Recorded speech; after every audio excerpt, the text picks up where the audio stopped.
All right, last section, Unit 6. We're almost there. Chapter 14, The Christian in Society. Explain two-kingdom theory as thoroughly as you can, being careful to avoid misconceptions. All right, at least a few sentences to write here. First, that God does two different categorical works in his creation.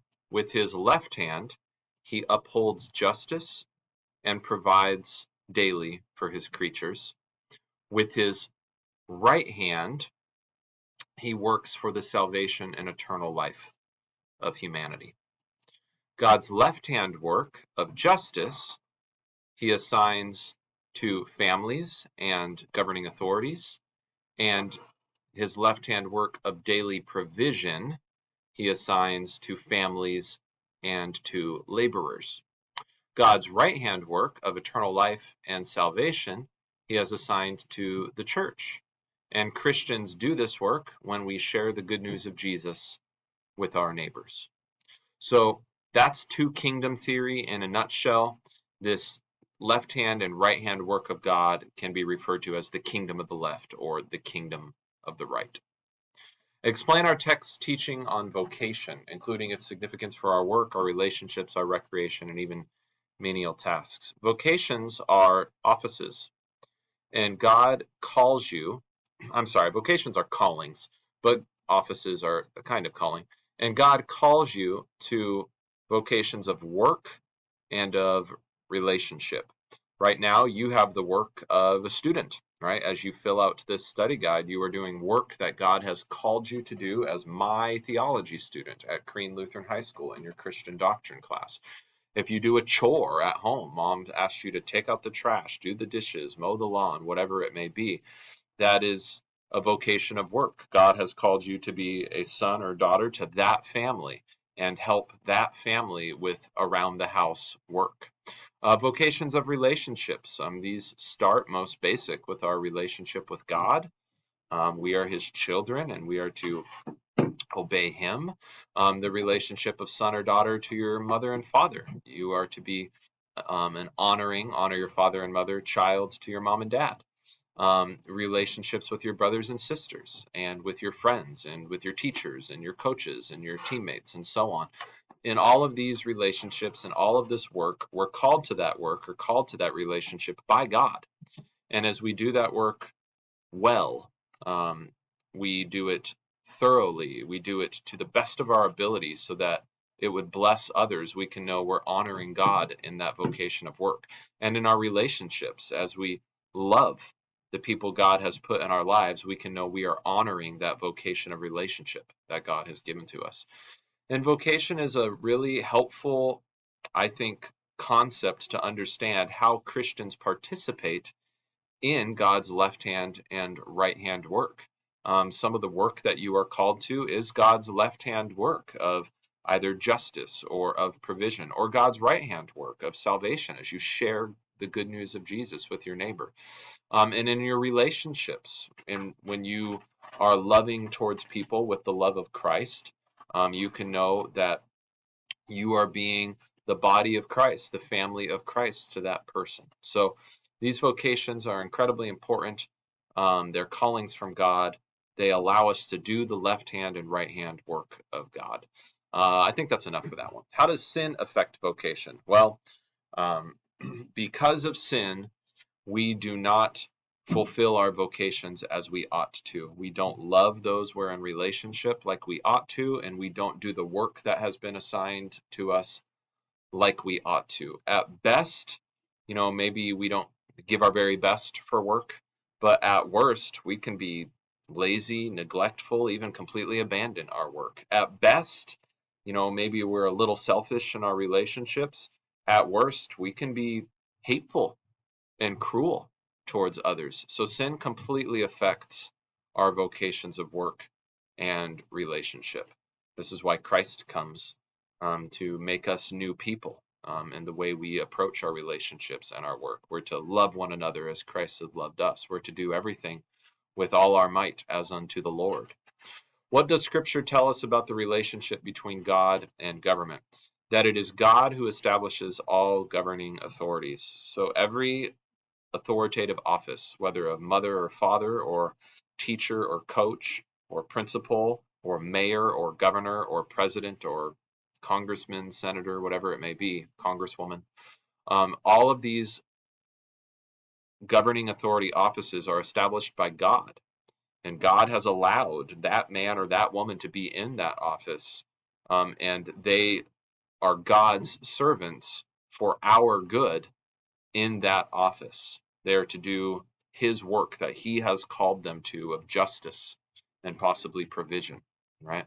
So that is the right view of government. If only every governing authority or governing officer saw themselves as God's servant for our good. According to our text and any verses you want to include, how ought Christians interact with their government? What about an unjust government? Christians are to submit to the governing authorities. We are to obey their laws. We're to respect our rulers. We're to even pray for them. You are to disobey governing law if and only if, when and only when, it would require you to sin against God, because there's a king above all kings, a Lord above all lords, God, and we obey his law first, even if that means breaking a civil law and getting punished for it. Chapter 15, the last things. How does the Bible describe death and the reason for death? Death is the unnatural separation of your body from your spirit or your soul, and this is caused by sin. Things were not made to die. Things were not made to be separated, body from soul. But sin has brought about death. Like God told Adam and Eve, the day you eat of that tree, you will surely die. And like Paul tells us in Romans 6:23, the wages of sin, the consequence of sin is death. The payback for sin is death. What are the signs of the end? Your book gives 4 to 5 categories. There's signs in nature, famine, earthquake. Luke 21 mentions roaring and tossing of the sea. There's signs in society, wars and rumors of wars, nation against nation, kingdom against kingdom, rebellions or revolutions, love growing cold and lawlessness increasing. There's signs against the church. This would specifically be persecution of Christians on account of their faith in Christ or public proclamation of God's word. And then there's signs in the church. This would be false teachers, false prophets, false Christs who lead many astray, Christians betraying one another even within the same family, Jesus says. And then whether you consider it a 5th category or just the subcategory of that 4th one, signs within the church, there's the sign of the Antichrist. Not false Christs plural, but the Antichrist, false Christ singular. He's this final one who Paul calls the man of lawlessness in 2 Thessalonians 2, who sits himself in the temple of God against every so-called God or object of worship. He proclaims himself to be God. He's a rebellion starter, and he does all of his work by the activity of Satan. Right? So there's this sign of the Antichrist at the very end. Are the signs of the end fulfilled, being fulfilled, will be fulfilled? Yes, yes, and yes. Jesus compares these to labor pangs. I'll talk about that in a minute. So, those labor pangs, those signs of the end were fulfilled in the generation that Jesus said them and in every generation since then. So you're to see all of these things, even, wars and earthquakes and famines, as signs that this world is coming to an end. It is dying, and Jesus will come back and usher in a new heaven and new earth.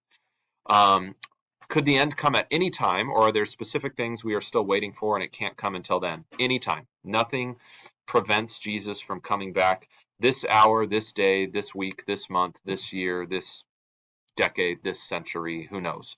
No one knows the exact day or hour, but nothing prevents him from coming back. The signs have been met and will just keep getting met. The gospel's gone out to all the nations. And when he returns, he returns. How ought we to understand this? Both Jesus and Paul use the analogy of a pregnant woman experiencing labor pangs, knowing that delivery day is soon, but she doesn't know the exact hour. That is what the church is to understand. Our delivery, this creation's delivery day, is coming soon. The last day, judgment day, is coming soon, but we don't know the exact hour. Jesus says, like a thief in the night. What will happen when Christ returns? Be thorough. He will return from the sky, from the clouds, with an army of angels, bringing back with him the spirits, the souls of all the dead saints. He will raise all the dead. Every single human being will be bodily raised. He will gather all Christians to his right and unbelievers on his left. He will throw the devil and all demons into hell. He will judge all humanity. Unbelievers will tragically go into hell, which is not made for them. It's made for the devil and demons. But they rejected God. They rejected their Savior. And believers will go into the new heaven and new earth bodily for eternity. Will there be a bodily resurrection? How do we know? Yes, both the Old and New Testament promise it. Daniel 12 speaks of this bodily resurrection. You see Job's certain hope that he will see his Redeemer with his own flesh, with his own eyes, he will behold him. Jesus speaks of this plainly in John 5. He says, "Do not marvel at this. An hour is coming when all who are in the tombs will hear his voice and come out. Those who have done good to the resurrection of life, and those who have done evil to the resurrection of judgment." And of course, Paul talks about this in multiple places. 1 Thessalonians 4, 1 Corinthians 15, there will be a general resurrection, bodily resurrection of all on the last day. How does the Bible describe hell? Fire and sulfur, outer darkness, weeping and gnashing of teeth, agony or torment, eternal destruction, eternal punishment. There's no relief in the story of the rich man and Lazarus. The rich man wants relief, but he won't have any.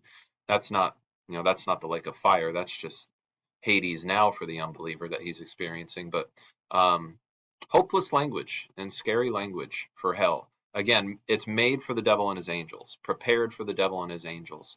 Jesus makes that clear. Not made for you or me, not made for any human being. God so loved the world, humanity, that he sent his son to save us. How does the Bible describe heaven?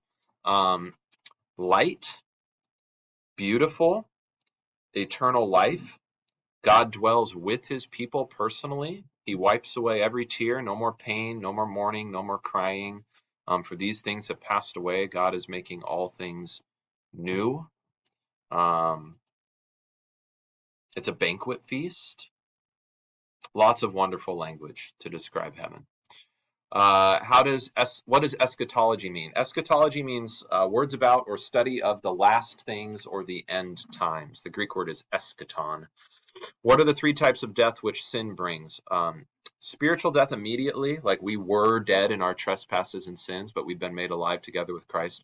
Bodily death eventually, when our body finally dies, breathes its last, and eternal death unless we repent and believe in Jesus.